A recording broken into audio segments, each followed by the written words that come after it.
What's up YouTube, Gman coming at you. This is a response to Neftali 1981's video, Atheist Pastor DPRJones. And yes, I believe that DPRJones is a pastor to the atheist community. It has indeed become quite apparent that the atheist community is reaping in on emotions. But I'm not here to play with your emotions today. What I want to do is talk to your mind. The problem at hand is that Christians are becoming convinced that the Bible is not true. And then after that, they become free to do whatever they want. They get led around by their emotions and then do whatever feels right. So many of them like to say how good they feel once they've given up the faith. The problem with that is that their emotions are the most unimportant aspect of this issue. The point is that the emotional side of the mind actually contains no information whatsoever, while the directive side of your mind contains the total sum of information that you've been able to collect in your entire life. And the directive side of our mind is what's supposed to be controlling our behavior. So,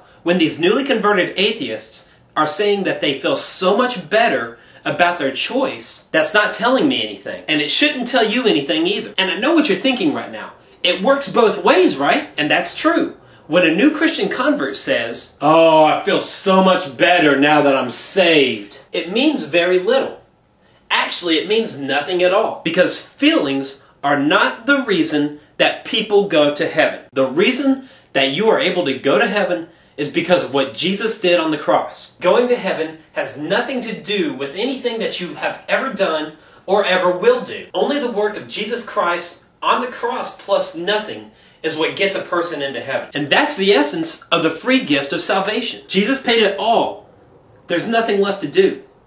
Go watch my video right here and learn more about that one. Now, just to touch on a couple of points. In DPRJones' documentary that Neftali showed, one lady speaks about tithing and how she couldn't afford to pay her money to the Lord. This is a case where a little bit of Bible doctrine truth could help. It just tells me that that lady has no idea what's happening this day and age, biblically speaking. And the fact that DPRJones included it in his video shows that he doesn't know much more than she does. This is because today we do not live under the system of tithing. That was a system that was instituted under the law of Moses, and it came to a halting stop when Jesus died on the cross. Today, we live under the grace system of giving. Click here if you want to know more about the grace way of giving. Later on in the video, Happy Cabby states that he systematically broke his religious beliefs down. And here's what he said: "I'm wrong on that one, I'm wrong on that one, I'm wrong on that one, and lo and behold,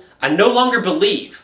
And that's how it happened. So here's the mistake that Happy Cabby made. And it's the first mistake that every single person makes when they fall away from the Bible. They stop reading it, they stop studying it, they no longer did like they were supposed to do, like the Bereans did in Acts chapter 17, 10 through 11. The Bereans searched the scriptures daily to see if what they were being told was true. And so when a person gets away from learning about the Bible, a vacuum begins to form in their mind. So when a mind isn't absorbing scripture, it will absorb anything and everything else. And whatever isn't Bible doctrine truth is called human viewpoint. And that's what man surmises to be the nature of things. You see, you can really only learn one thing at a time. That's why God gave us so much information, because we're constantly supposed to be consumed with this. A man could study this for his entire life, and still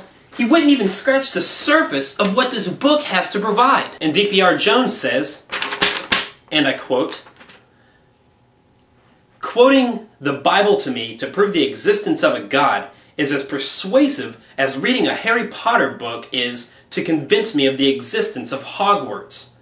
I've got no doubts that you'll say that I've got no answers to your questions or that I don't know the Bible.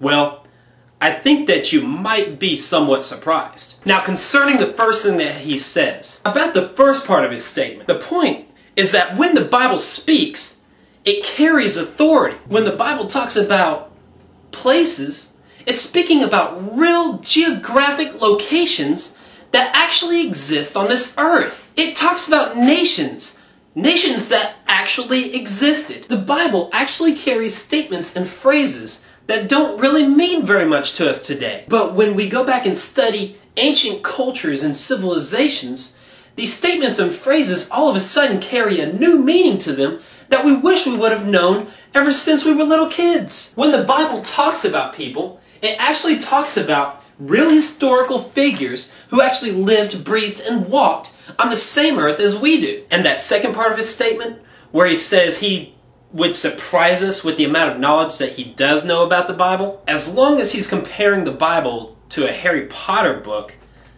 that just tells me right there that this guy needs a lot of prayer.